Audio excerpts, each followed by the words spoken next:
અને હવે વાત કરીશું સુરેન્દ્રનગરની તો સુરેન્દ્રનગરના નવા બસ સ્ટેશનના લોકાર્પણના 3 વર્ષ બાદ આખરે સીસીટીવી કેમેરા લગાવવામાં આવ્યા છે। બસ સ્ટેન્ડમાં 500 થી વધુ ચોરીની ઘટનાઓ બનવા છતાં કોન્ટ્રાક્ટર એજન્સી કેમેરા લગાવવા તૈયાર ન હોવાથી ડિવિઝન કંટ્રોલ દ્વારા પોતાની ગ્રાન્ટમાંથી આ કાર્યવાહી કરવામાં આવી છે।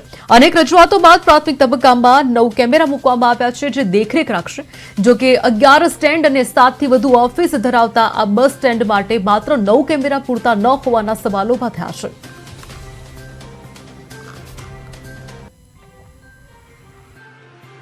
સરકારે બસ સ્ટેન્ડમાં કેમેરા નાખ્યા એ સારું કામ કર્યું છે, પણ કેમેરા ક્યાંથી આવ્યા, કોની ગ્રાન્ટમાંથી આવ્યા એ તો કોઈને ખ્યાલ જ નથી।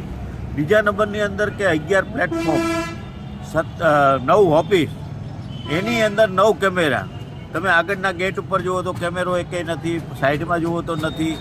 આ સુવિધા કઈ રીતે છે અને કેમેરા નાખ્યા એનો પણ પબ્લિકને વાંધો નથી કે કંઈક ઘટના થતી થોડીક અટકાશે, પણ એનું મોનિટરિંગ કોણ કરશે કે અંદર બેઠા બેઠા ધ્યાન કોણ રાખશે કે ભાઈ તમે આ વસ્તુ અહીંયા બનાવ બને છે કે આ વસ્તુ અહીંયા છે, તમે ચેક કરો, શંકાસ્પદ માણા ઉપર ચેક કરો। એનું મોનિટરિંગનું અને હેન્ડલિંગનું ધ્યાન કોણ રાખશે એની પણ સુવિધા કરવી જોઈએ। અને જે કાંઈ પોલીસ અહીંયા મુકાણી છે એ કંટ્રોલ રૂમ સાથે કાયમ માટે જોડાયેલી રહેવી જોઈએ અને સીસીટીવી કેમેરા સાથે કામ કરતી હોવી જોઈએ, એનું પણ ધ્યાન રાખવાનું આવે છે। જો આ સુવિધા સુરેન્દ્રનગર બસ સ્ટેન્ડમાં મળશે તો ચોરીનો બનાવ ઓછો બને છે।